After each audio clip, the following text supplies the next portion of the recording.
Hi everyone, I'm Joshua Clement with Lighty Contractors, and today I'm going to show you how to replace interior window casing. For this, you're going to need a couple different tools. You're going to need a hammer with a straight claw or a flat bar, a pencil. We're going to be using a trim nailer for this job hooked to an air compressor, but you can also use some trim nails and a hammer. Now for cutting the trim, we're going to use a compound saw. You can use a miter box or compound saw.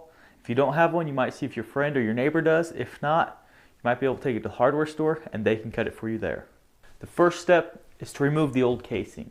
We got a crack up here that we really don't care for, so you want to take your hammer or flat bar, stick it behind the trim,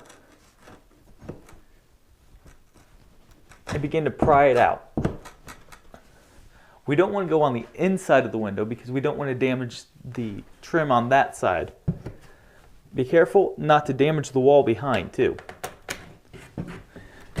Going to work your way up and down until it pops loose.